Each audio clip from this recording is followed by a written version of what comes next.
Alright, I've got this Wright stander, and I haven't changed the blades in a while, and I know it's going to be a tough one because what happens is if you don't change the blades for a while, I'm trying to unpackage these, they kind of, every time you hit something with it, it makes it tighter, and it almost becomes like welded on. So it becomes harder and harder to change the blades. The longer you leave them on, it becomes almost impossible to remove the nut is what happens. If you have experience with that, let me know in the comments, but I got a breaker bar and everything here. Hopefully I can get this thing off. Okay, here are the blades that I have to replace with. That's the part number, everything. This should hopefully be the right ones. Now I gotta get the old ones off. It's gonna be the hard part.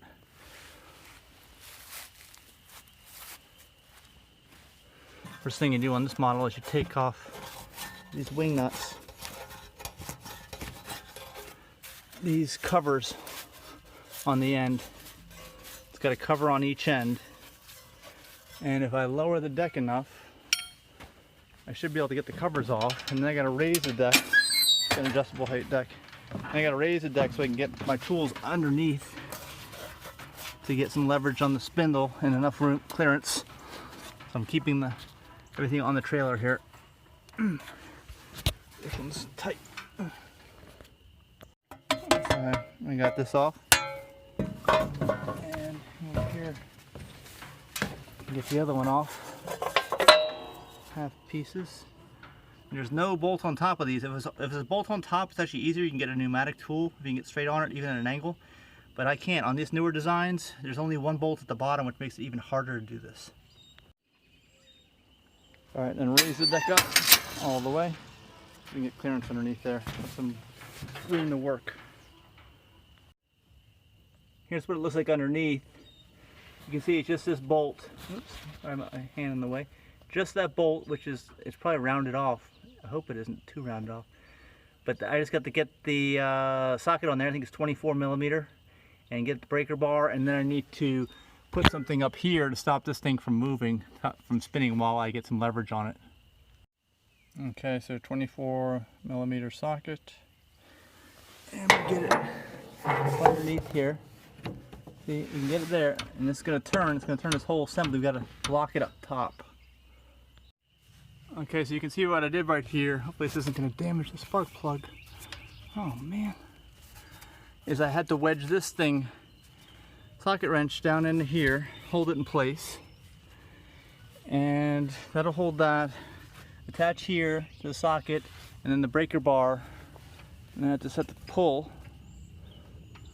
It's going to make that stuff flex. Make sure I'm going the right way, which is counterclockwise. Lefty, loosey, righty, tighty. Isn't that how it goes? I think so. I hope so. And I pulled enough and it just popped. It just snapped and it's loose now. Amazing. I didn't think that was going to happen. Hope it didn't damage that spark plug up top. You can see it's turning off. The blade's coming out. The blade is, wow, look at that blade is worn. Oh my gosh. Can't believe he was even cutting grass.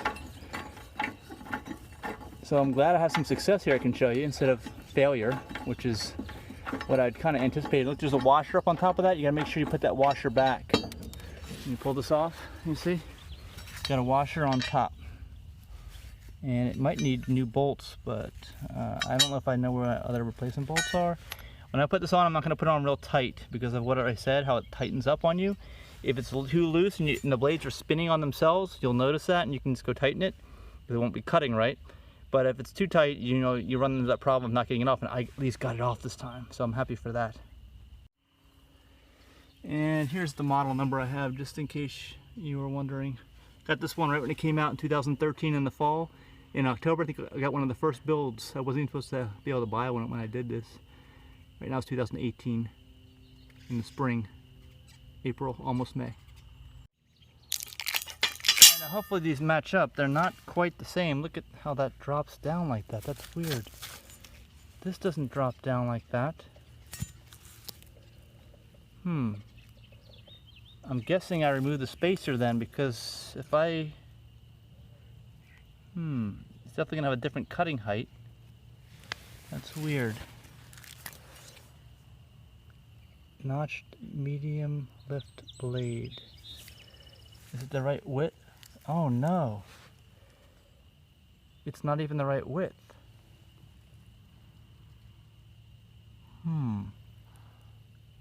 So that can't be right. I don't think it's replacing the right blade. Unfortunately, I gotta put this back on because this is not gonna fit. Oh boy, that's not good. This happens every so often, unfortunately. Well, installation is the reverse order of removal. Just get the right blades, don't do what I did. And I also did go over to this one. I was able to get this one off on this side and loosen it up, so we're all good. I know that when I have the right blades, I'll be able to change them out. Too bad we weren't successful, but let me know if you got one of these Wright standards. This is a standard standard intensity. Let me know if you ever used one of these machines before and what you think of it. I got the 36-inch. Thanks for watching.